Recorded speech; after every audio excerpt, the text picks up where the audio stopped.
गौरीजी थोडं बोलायचं होतं, आत येऊ शकतो का? हां हां ये.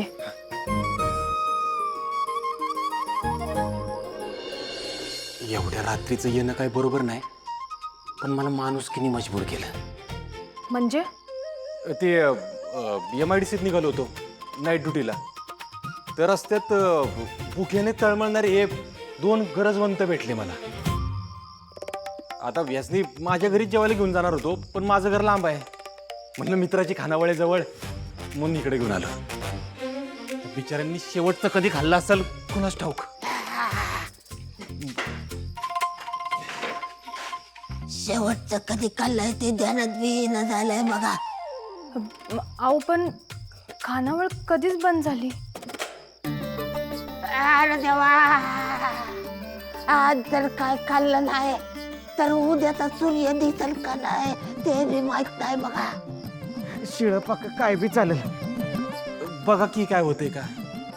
बिचाऱ्यांचा हाल बघवलं नाही म्हणून तुमच्याकडे घेऊन आलोय. हो, ॲक्च्युली आज रातचा स्वयंपाकच नाही झाला आमच्याकडे. सॉरी. मोठ्या आशेने आलो होतो तुमच्याकडं, पण ठीक आहे, आता बघतो काहीतरी. चला बाबांनो, चला. खरंच सॉरी. अहो तुम्ही कशाला सॉरी म्हणताय? ते महादेवाच्या मनात तेच होणार. उलट मी तुम्हाला सॉरी म्हणलं पाहिजे, तुमची झोप मोड केली म्हणून. सॉरी. नाही, माझी झोप पण नाही. मी अभ्यासच करत होते. कसला अभ्यास? UPSC.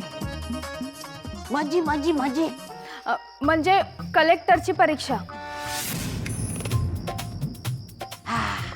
असा अभ्यास वाचला पाहिजे माणसानं बघा.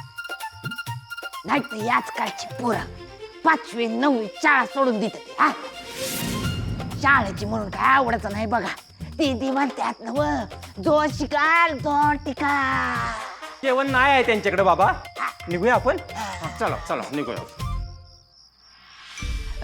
पण 2-4 घास काय मिळाला असतं तर लय बरं झालं असतं. हो, खरं तर आमच्या आईने शिकवलंय, दारात आलेल्याला कधीच उपाशी माघारी पाठवायचं नाही.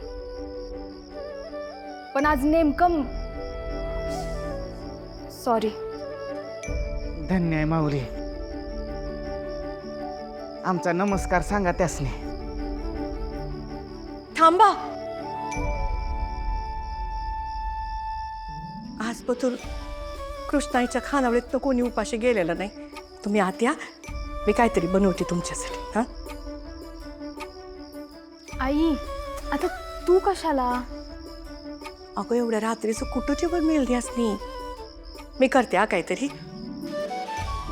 मी बनवते. हां, तू जा आराम कर. आराम झालाय माझा, तू अभ्यास कर बरं. या. माझा अभ्यास झालाय, तू आराम कर. तुम्ही बसून घ्या. चला आई.